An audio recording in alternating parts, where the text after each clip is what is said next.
ያው እንግዲህ ሩታ በዙሪያዋ ያሉትን ሰዎች በሙሉ ልክ አይደሉም ብላ የምታስባቸውን ከህይወቷ እያስወጣች እንዲሁም ደግሞ አጥፍቻለሁ እንዲሁም በድያቸዋለሁ ያለቻቸውን ሰዎች ደግሞ ይቅርታ በመጠየቅ ላይ ናት እንግዲህ እየዞረች። ነገር ግን ይሄ ነገር የሩታ ከልቧ የመነጨ ትክክለኛ ስሜቷን ነው ወይስ የታሰበ አንድ ጉዳይ አለ፣ የታሰበ ሴራ አለው የሚለው ነገር በብዛት ብዙዎቻችንን እያጠያየቀ ያለ ነገር ነው ማለት ነው። በዛሬው ዕለትም እንግዲህ በጣም ያስገረመንን እንዲሁም ደግሞ ማንንም ያልሰማውን አንድ አዲስ ጉዳይ መረጃ ወደ እናንተ እናደርሳችኋለን።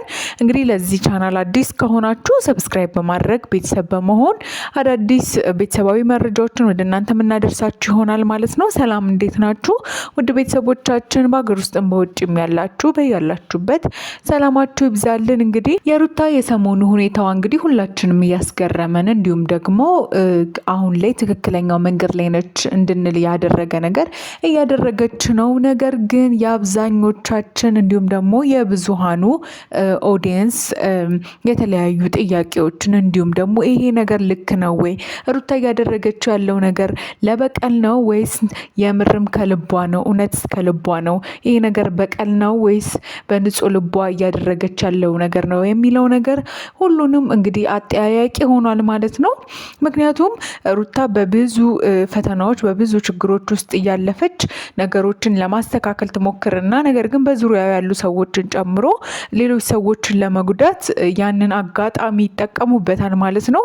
ያ ነገር ደግሞ ሁላችንንም ስጋት ላይ ጥሎናልና በዛሬውም መልእክታችን እንግዲህ በዛሬው መረጃችን ደግሞ ሁላችንንም እያነጋገረ ያለው ነገር እንዲሁም ደግሞ ሩታ ምን አይነት ስሜት ላይ ሆና ነው ይህን ነገር እያደረገች ያለችው የሚለው ነገር ሁላችንንም እያጠያየቀ እንዲሁም ደግሞ ይህ ነገር ልክ ነው ወይስ ፌክ የሆነ ነገር ነው ወይም ደግሞ ማስመሰል ነው ወይ የሚለው ነገር የሁላችንም ጥያቄ ሆኗል ማለት ነው።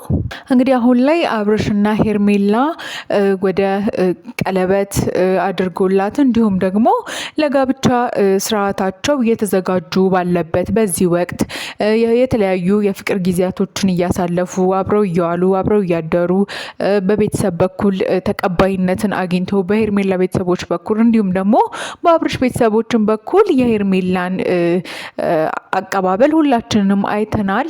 ከዴቭ ከወንድሙ ጨምሮ እንዲሁም ደግሞ ከጋሽዬም ጨምሮ አብርሃም የወደደውንና ያፈቀረውን እሱ የወደደውን ነገር እኛም እንወዳለን እንቀበላለን፣ የምንጠላውም ሰው ደግሞ አይኖርም በማለት ነው እንግዲህ ጋሽዬም ሀሳባቸውን ገልጸው የነበረው።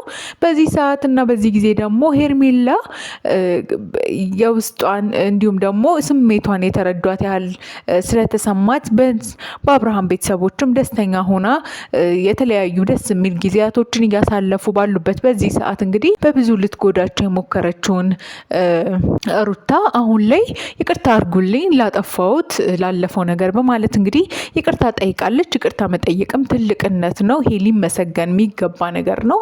ነገር ግን የሁላችንም ጥያቄ የሆነው ይሄ ነገር ከልብ ነው ወይ? ይሄ ነገር የእውነት ጥፋተኝነት ስሜት እንዲሁም ደግሞ የበዳይነት ስሜት ተሰምቷት ነው ወይ ሩታ ይሄን ነገር እያደረገች ያለችው የሚለው የሁላችንም ጥያቄ ነው ማለት ነው። ነገር ግን አሁን አዲስ የተሰማው ነገር በሩታና እንዲሁም ደግሞ በአብርሃም ወንድም መካከል ትልቅ የሆነ ሰላም ሰፍኗል። ነገሮች ወደ መልካም መንገድ እንዲሄዱ ራሷ ይሄንን መንገድ ሩታ አመቻችታ ኤፍሬምና አብርሃም ከዛ ሁሉ ጸብ ከዛ ሁሉ ትልልቅ ስድድቦች፣ ንግግሮች ከዛ ሁሉ ነገር በኋላ እርቅ እንዲያወርዱ እንዲታረቁ ኤፍሬም ጋር ሄዳ እንግዲህ ይቅርታ እንዲጠይቀው አብርሃምን በሷ ምክንያት እንደዚህ አይነት ነገር እንዲፈጠር እንደማትፈልግ፣ ቤተሰብ እንዲበጠበጥ እንደማትፈልግ፣ ከዚህ በኋላ ያለው ህይወቷን ሰላማዊ እንዲሆን እንደምትፈልግ እንግዲህ ነግረው ነው ወደ ኤፍሬም ሄዳ አብርሃምን ይቅርታ እንዲጠይቀው ያደረገችው። ነገር ግን አንድ ትልቅ ነገር እዚህ ጋር መነሳት ያለበት ኤፍሬም ለሩታ ምን ያክል ነው ከጎኗ የቆመ የነበረው፣ ምን ያክል ነው ጠበቃ የነበረላት። እንዲሁም ደግሞ አብርሃምን በጣም በትልቁ ሲተቸው ነበረ።